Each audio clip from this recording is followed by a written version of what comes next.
My grandfather was not a strong man, but he knew what it meant to build.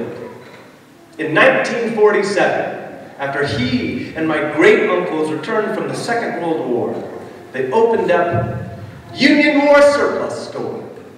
Their slogan, from a battleship to a hunting knife, we have it or we'll get it. My grandfather was not a strong man, but he kept his word.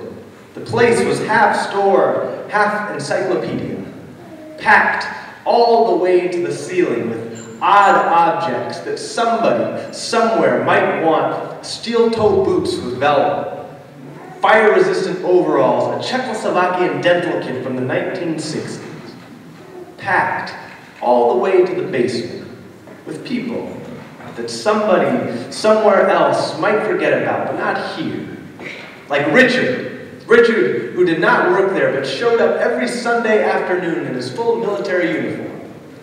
Never bought a goddamn thing. But once, brought his little girl, held her hand, said, this is what it smelled like when Daddy was a hero. My grandfather was not a strong man, but he kept us safe. We walked together in the park one night, and a jagged man with more ink than skin walked up directly to my grandfather and said, "Hey, old man, my pops used to take me to your store as a kid. You shook my hand once like I was a man." I still remember that.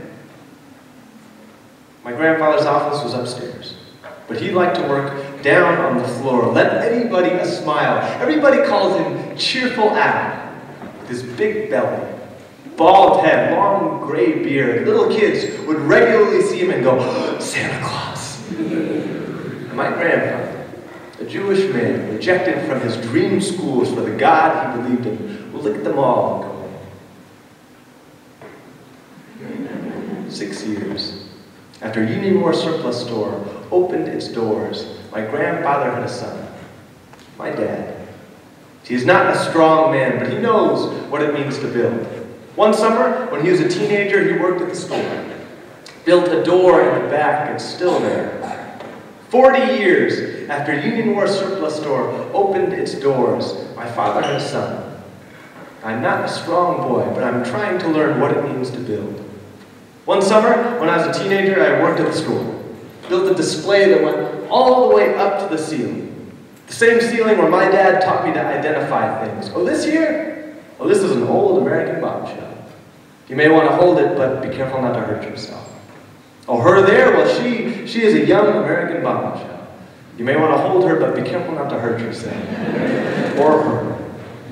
Soon after my father built his door, he walked through it. Built his own half encyclopedia, and made my grandfather very proud. Soon after I built my display, I ran up to my grandfather's office, showed him what I had done. Very good, Philip, very good. When I asked him what to do next, he handed me an old piece of paper, a beat-up pen. When I asked him what to do with it, he shrugged his shoulders and laughed. And I began to build the only way I know how.